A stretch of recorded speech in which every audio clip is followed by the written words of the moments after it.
We're about to talk to the king of boogie, Arthur Migliazza, about his killer arrangement of St. Louis blues and how to get your right and left hand to work independently.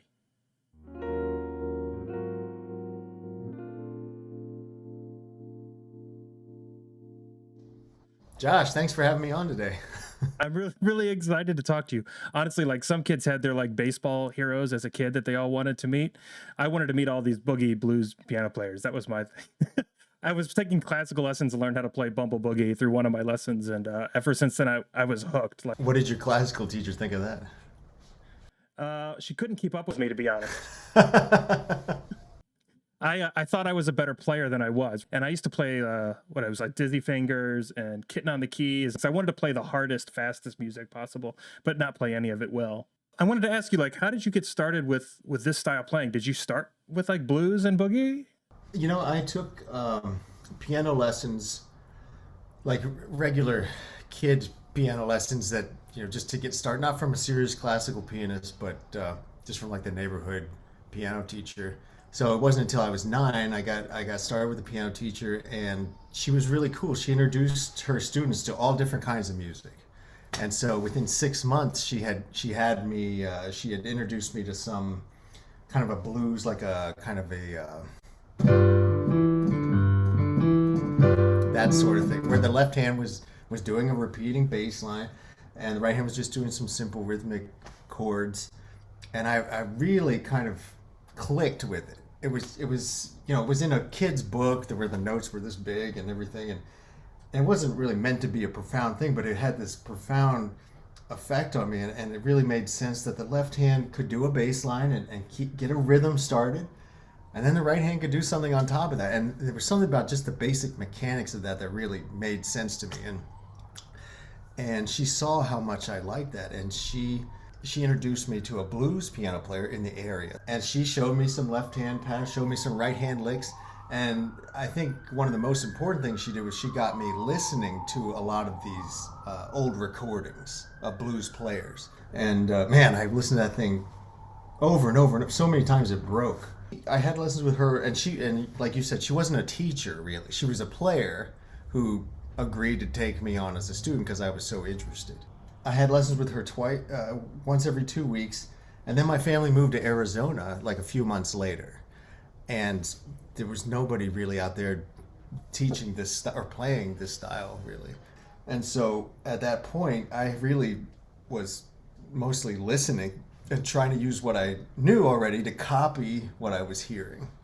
And then I would have lessons with somebody, as whenever they'd come through town. There was a fellow named Mr. B from Michigan I met, and then we used to have lessons on the phone for years. I would listen to his albums, and then when I get to something I just didn't, I didn't know what he was doing, I'd call him up and say, "Can we do a lesson?" And then painstakingly over the phone, he would teach me what he was doing. Like I have my pinky on G, and then my fourth finger comes to F, and then he taught me, sometimes entire songs of his original compositions, like that. He's a very patient man. That's like, I mean, we do Skype lessons. It's so normal now, but I can't imagine trying to do it without the visual. Right, over the phone. Awesome. So yeah, I found you from a YouTube video, and I think it was your St. Louis Blues video. Do you remember the old, as it date me a little bit, but do you remember the Evolution of Dance video that went out all those years, where it was like started in the 1920s, and then it was like the 1930s dance and the 1940s dance, and over time, like, I think of your St. Louis Blues as being that, because like you take every boogie blues cliche line that I've ever heard, and you put it in one 6-minute performance. I wanted to break it down a little bit, if I could ask you a few things about it. Yeah. But this is an arrangement you put together. I might say that a lot of boogies nowadays are, it definitely has the freedom to improvise, but I think a lot of the older masters had more or less set arrangements. Like every time I play St. Louis Blues, it's a little different. But they know they're going to do this lick first, that lick second, go to the break, do another lick, and then change their left hand, stuff like that. Yeah, when I say arranged, I don't necessarily mean like note for note written it out, but I mean that you've planned ahead this section, then this section, and it's going to evolve and progress and go from this tempo to, right? So it's like this arrangement, if you haven't heard it, I'll put a link down because you got to watch it.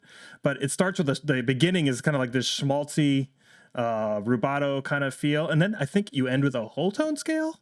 Yeah, I do that first.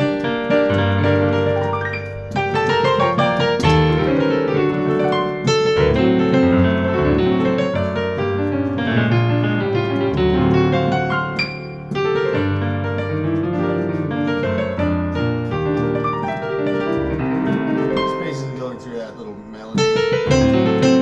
Some little flourishes and different chords. Now here, that's what you're talking about. Yeah. Yeah, it's more or less a D augmented, and I just fill in that middle, so it does become kind of a whole tone scale. But then you really take it back, like you go down to like the Earl Hines stuff.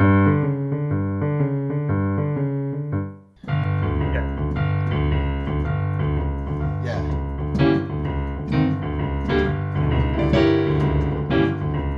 Kind of mysterious. Yeah. I love the way you build it up, because again, the arrangement is so good, because it goes from that into a little bit of a slower walking bass line until a stride section, I think. Yeah, does the classic walking bass line, and then the next section.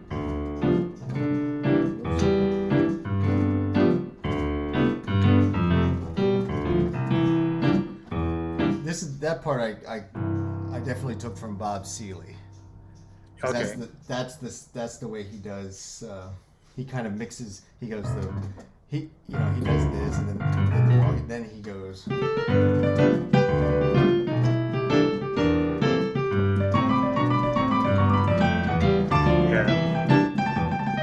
Yeah. Little stride, Yeah, and sure. then it goes back to the. There's this little break. Got this little like with the I think you do like a finger gun. Yeah. Yep. You're such a showman. That actually took a while to practice. It's not actually that easy if you try to hit the right one. But yeah, from there, I mean, it's more of the same, right? It's your stride builds up a little fast. Here's the secret to do it, because it does this little. It's supposed to sound like double time, so it's like right. That I do that. Let's see.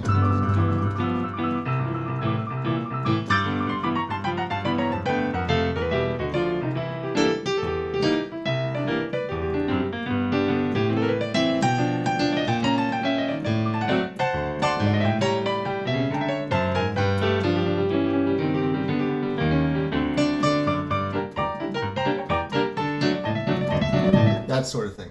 Sometimes, like, I've gotten excited on stage. It started the first half a little too fast. There's no way you can do double time to that. If you start too fast, you can't do double time. I mean, if you're holding on for dear life, it sure doesn't sound like it. It sounds very precise and controlled. Well, in that recording, I did it right, but I've definitely been where I've like, whoa, how did I get this fast? You do this when I talk about boogie cliches. You do this next. I think it's like like some kind of a dominant. Yeah, that's another one. Right? That's when you go what I call full Migliazza on it. That's right. Because it gets really so. Okay, we're getting to the point of where this is why I called you.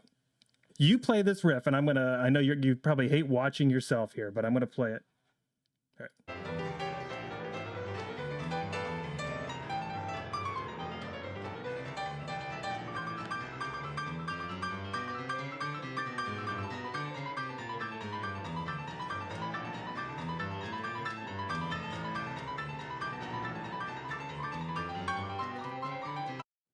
It's the 1-4 shuffle pattern thing at the top, where it falls out of time. It just gets faster and faster and faster. And when I saw that, I reached out because I'm like, how? That was it. That was the deciding factor. How do you build the hand independence to let your hand basically fall completely out of time and just keep getting faster while your left hand just keeps so steady? That's one thing. one of my other mentors that was a real influence on me was one of my teachers. Her name was Rabson, but she's from a band called Sapphire the Uppity Blues Women, and she used to do this thing like let's take like a Jimmy Yancey bass line or something, and she used to just do a trill.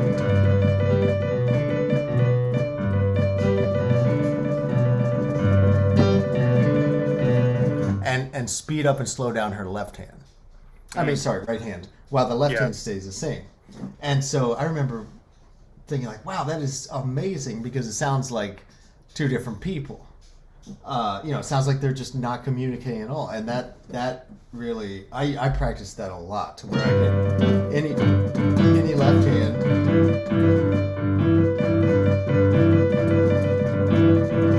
You start speeding it up, and then it got to the point where you could do something completely different. Right. You gotta get to the point where you can do your left hand. So one time in life, you don't want your left hand to know what your right hand is doing. They got to be two different people. So that to go.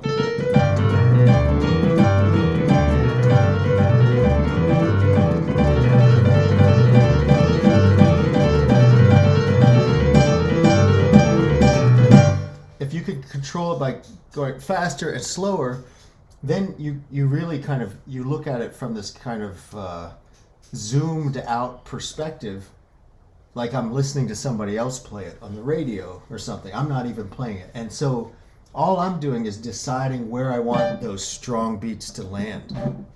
So in this case, it's the top.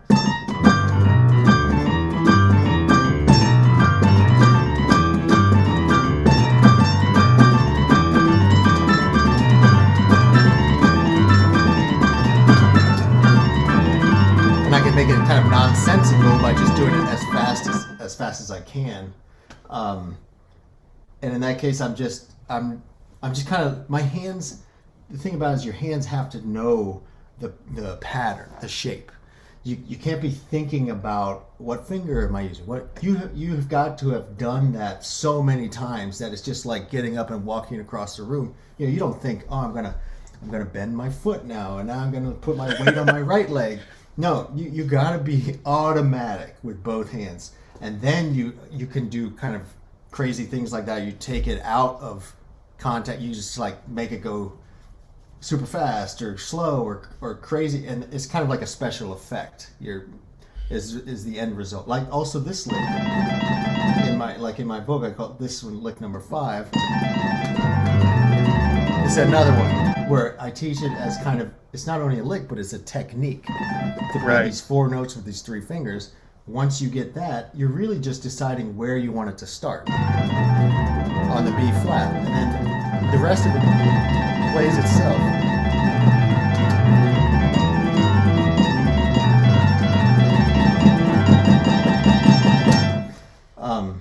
You make it look easy. I know it's not. After I saw that lick, I bought the book. Right. The hand.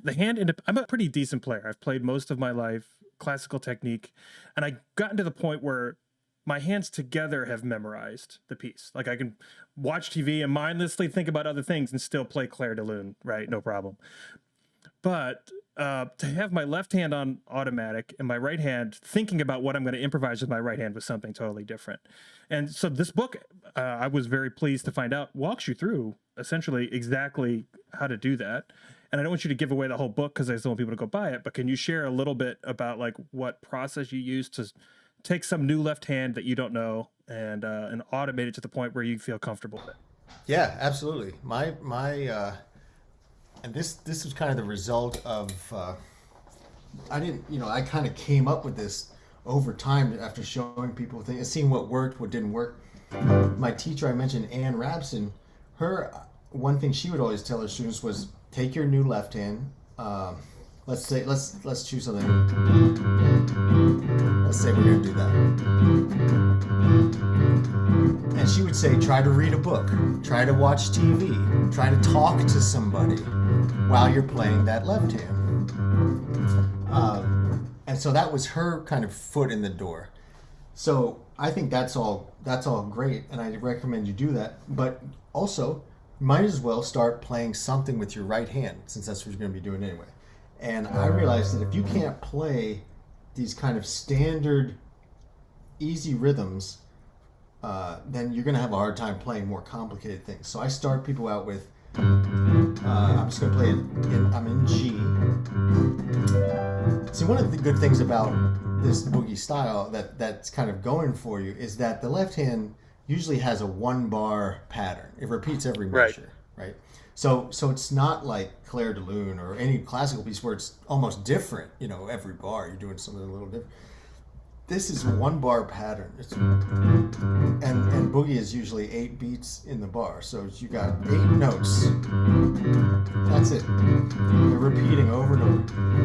And really, you just need the repetitions. So while you're building those repetitions, let's play something in the right hand. And so what I'm going to do is just take a G chord, invert it, put the 6, so now I've got G6, and hold it down. Don't just tap it. Let's go hold it for a whole note. You don't have to push very hard. Just rest your hand on there. 1, 2, 3, 4.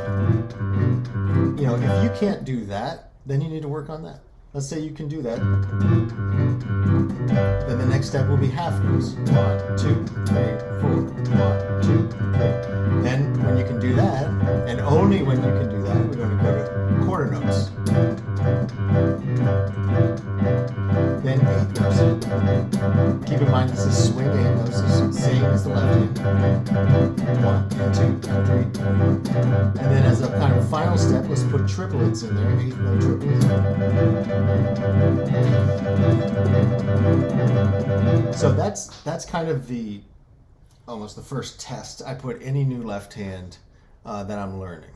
Anything new, I make sure I can do those. I work on them in that sequence, one by one, till I can do all of those rhythms. Then I mix it up. Another friend of mine who's a piano player, also a teacher, is Daryl Davis. And one of the things that he said to do for his students, which I like, is then you choose 2 beats out of the 8 in the one measure. You choose 2 and see if you can play on those 2. So this is kind of your consciousness. You're just deciding. There's no right or wrong. So let's say I want 2 and 3. So I go 1, 2, 3. 1, 2, 3.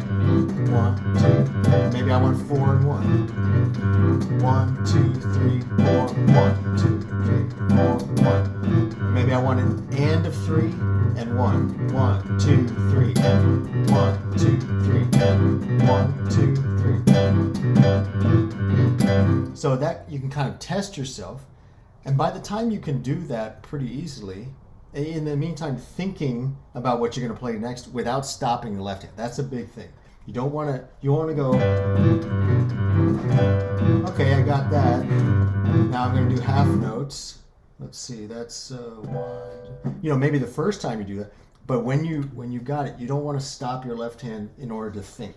You want to be able to think about something else while you're doing your left hand. You haven't put this into a form at all yet. You're sitting on the 1 chord. It looks like this pattern. I can't tell exactly, but it looks like this pattern is not the same fingering in the 4 chord as it will be in the 1 chord. This one will be.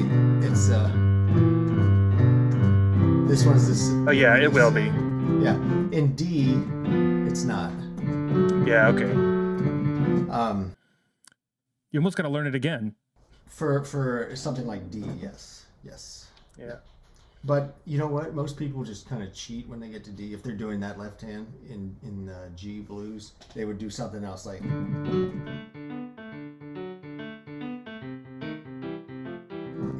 They'd change. Yeah, but nobody likes a cheater. That's true. We work hard. If you're just starting, give it some time. Give it a month or so, even. Before you feel like you're independent. A month of diligent practice. If you're putting in 20 minutes a day, maybe give it 2 months. Like your first left hand is going to be the hardest. Once you get that under your belt, the next one's not going to take as long, and the next one's not going to take as long as that one, and the next. That's really encouraging, actually, because I remember learning to play Swanee River boogie, which was a new left hand for me, and and I could do the left hand all day. Do you remember which one you do on that?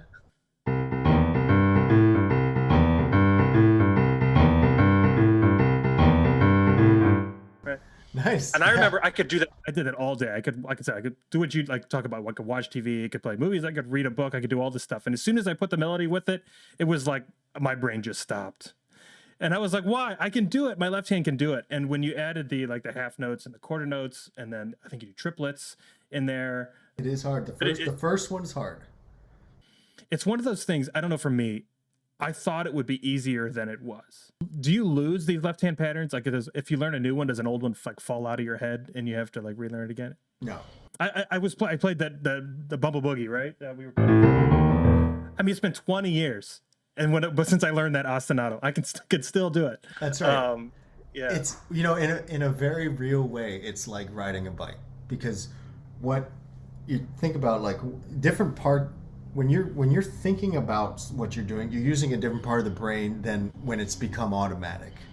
There's a part of your brain called the cerebellum that's more in charge of muscle memory movements. Mm-hmm. That means by the time it's gotten there, your brain only has to start. It like puts a neuron fire down the right pathway. It's like going down a gutter, and like then it fires all the right things. Like by the time you get there, your brain has built this framework of like this pattern of firing neurons, and all you got to do is start it off.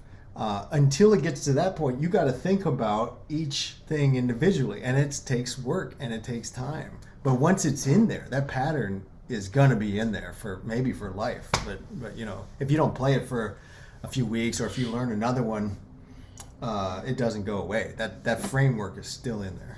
Sometimes students are worried, especially classical players, doing this kind of one finger slide. That's an essential part of the sound. Like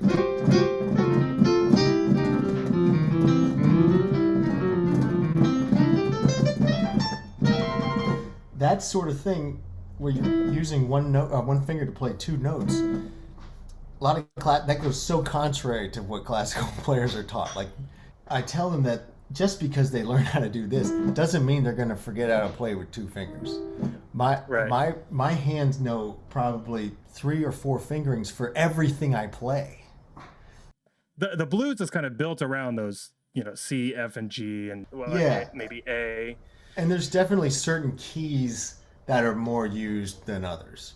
Like for a piano to get that bluesy sound, you can get it in C, D, E flat, E, F, G, A, B flat. You can get there. Those all have kind of key notes that you can slide. Right. But the other ones, if you do play in another key for whatever reason it might be, like in D, I can't slide the third. I have to use 2 fingers, but I can slide the 5th.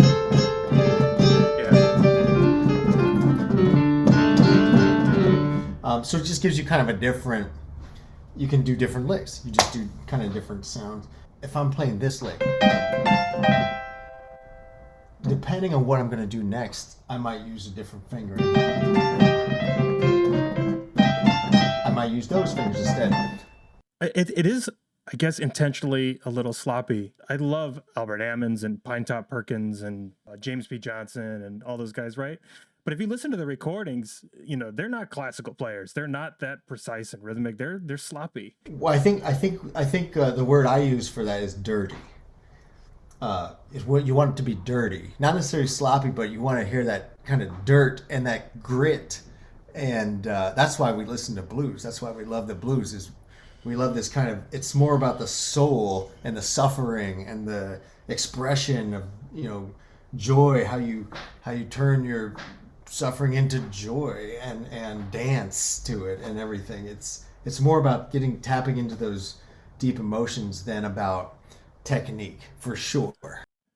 Yeah, I like that. I certainly did not mean to imply that they're hitting wrong notes and playing wrong rhythms. That's clearly not the case of what I mean. Right. Yeah, it's not pristine. It is like played in a saloon on a piano that hasn't been tuned in a long time, and yeah. It's music for drinking and dancing is what it Yeah. is. It's about like, can you get these people to move? Can you make them Yeah. dance? Like that's the most important thing. So is there something you'd be willing to play for us? Or why don't I do this?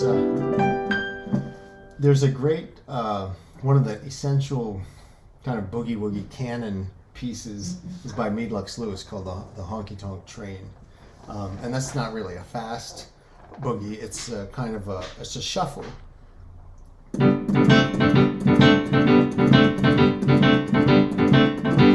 And that's in G.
It's really fun. I actually don't know that one. Oh, really? You got to learn it. I've never heard that before. No. All I've right, never heard that Honky one Tonk before. Train. Honky Tonk Train. Honky Tonk Train. Yep, it's one of the ones that every boogie that you'll hear at all the boogie festivals. At least one person plays it. Someone's got to do I've never heard that one. Okay, so you've got a book, and in the book you teach kind of 8 different fundamental right hand licks and a bunch of left hand patterns, and but the price of the book itself is worth it for the hand independent stuff that we just talked about. So I highly would recommend it. Where else can we go learn more about you and study with you if we want to? I've got my website, arthurmigliazza.com. It's got, although there's not much activity now because there's no shows, but you can I say as a tear rolls down. but there's information about my bio, my albums, different news. And then I've got a teaching website called theschoolofboogie.com, which has a lot of principles from the book, as well as some other things. I have a book about how to play New Orleans piano, so I have a bunch of lessons up there about that. We do some Professor Longhair stuff and Fats Domino. Tipatina, Dr. John. Yep. I actually wrote I transcribed what I call the definitive solo piano version of Tipatina. I took 5 different recordings of Tipatina and put together all the essential piano parts he did from each recording into one arrangement. Yeah, you can get it from schoolboogie.com. And I've got a lot of lessons and things. It's not everything in the book, obviously, because I want people to check out the book, but it's got a lot of videos that lead you through things that you can find in the book. About the different licks, like I said, the 8 licks. It's got the how to play turnarounds, a bunch of different left hand lessons, stuff like that. The 8 licks. That's kind of something that I just kind of realized over the years of teaching, is that really the style, the majority of it boils down to 8 licks. 8 main licks.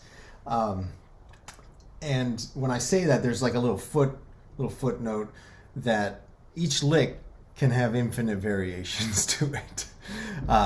So like if you listen to, for example, Katie Webster's CQ Boogie, it's basically what I call lick number 1, which is, and it's a C6 chord. And by using the C6 chord in different ways, and using lick number 1 in different ways,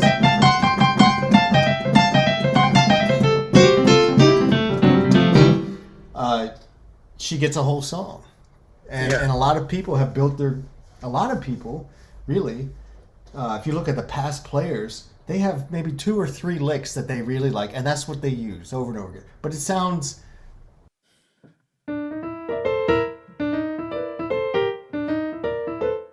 Pine Top, yeah. That's right, Pine Top. And you can get a lot of mileage out of that too.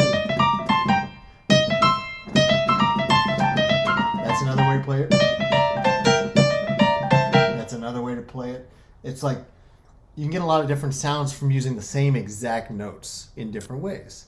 And so my idea is that after you learn these 8 licks and learn how other people use them and learn their variations, you will be able to listen to something, a recording of a piano player playing the blues or boogie style, and be able to figure out what they're doing if you have this foundation. Now, not everything fits into these 8 licks, but pretty much everything does. Yeah. Oh, that's great. So we'll set down underneath the video. There's a link to the St. Louis Blues video we talked about, the book, your Arthur Migliazza website, including the School of Boogie stuff. I'll link to all that stuff down below. You can spend the next 2 years trying to figure all this stuff out. But thank you so much for coming on, man. And I hope we get some gigs open for you again soon. I'll be in New York there to watch. All right, thanks, John. I'll have to come out to Cleveland and see you play as well. We'll do that. We'll have that for sure.